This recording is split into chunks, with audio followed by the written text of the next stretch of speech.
Hello, my name is Adrienne Tucker, and I'm doing my presentation over the four stages of language development. Let's see. So, first of all, we need to understand what language development is before we can break down the four stages. It's the process in which children can understand and communicate language during early childhood. So, basically, just their speech, their words, their sounds. It is often referred to as language acquisition, which actually means how language is perceived and understood for communication.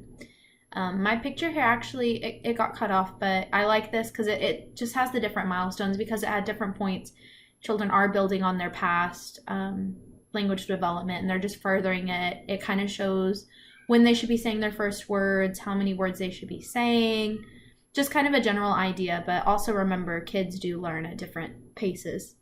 So the actual four stages of learning development are the babbling stage, the holophrastic stage, which is known as the one-word phrase. Then the third is the two-word stage, and the fourth is the telegraphic stage. So this first stage is the babbling stage, which is one we're really common with when you're around infants. You hear mama, dada, baba, just these really simple, basic words that are kind of repetitive. Children begin this babbling stage around 6 to 8 months, but babbling can also be broken down into smaller stages such as cooing and, when babies are, just making short vowel sounds like oh, or ah. Like I said, this happens about 6 to 8 months, but that can happen as soon as, from day one, babies can start making these sounds. This stage is when the child recognizes and can begin to actually make these sounds. So next is this holophrastic, I think I'm saying that right, the holophrastic stage. I liked this picture because I like that I broke it down, but I guess I'm not pronouncing it right. It expresses a complex of ideas, expressing a complex of ideas in a single word or in a fixed phrase. So this is our stage where it's one word. This is about 9 to 18 months.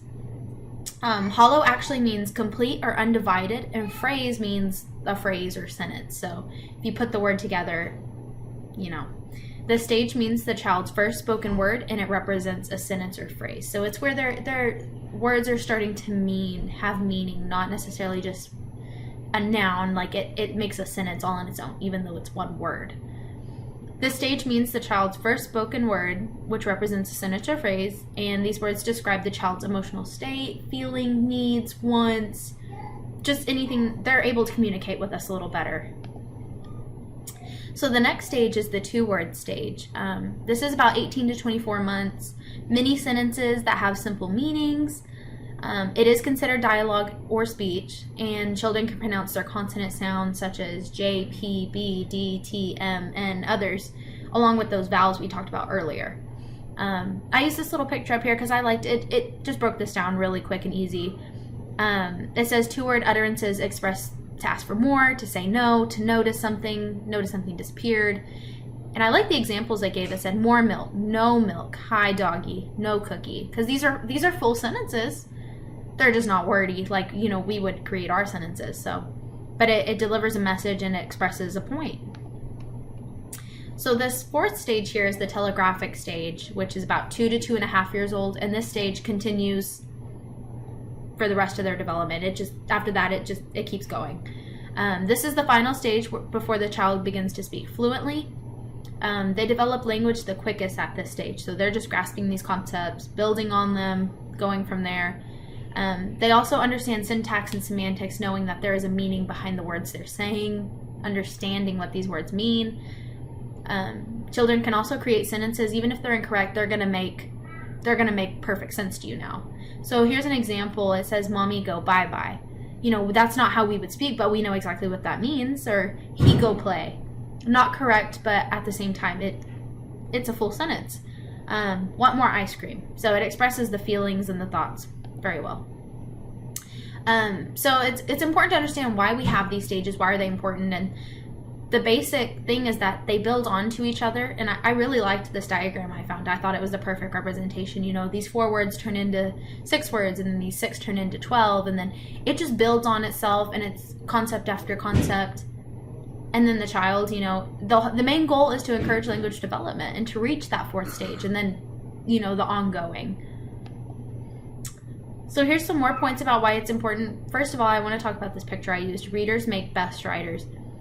Children cannot be good readers, they cannot be good writers if they don't have strong language development skills, which means they have to learn, the cooing, the babbling, then go on through all the different stages before they can actually get to the point where they can read, write their ideas and feelings. They have to be able to communicate them verbally first. So the ultimate goal is for children to develop strong language development. And the 4 stages are what sets this groundwork for the more advanced language skills that are going to, follow down the road. So for example, helping students understand the relationship between letters and sounds is going to lead to reading later on. And then once students grasp this concept of reading, it's going to help students communicate their ideas through their writing. How can you strengthen children's language development? There's a lot of ways you can do this. Fun activities, creating a good environment, reading to your children, encourage the reading and writing. The biggest way that we can do it is, lead by example, demonstrate and teach by your example, show them what good communication is, show them what strong language skills look like, and use every opportunity to make it something where you can teach them and you can build on it and you can, try and encourage them to have strong language skills. And that is all for my presentation today. So thank you so much.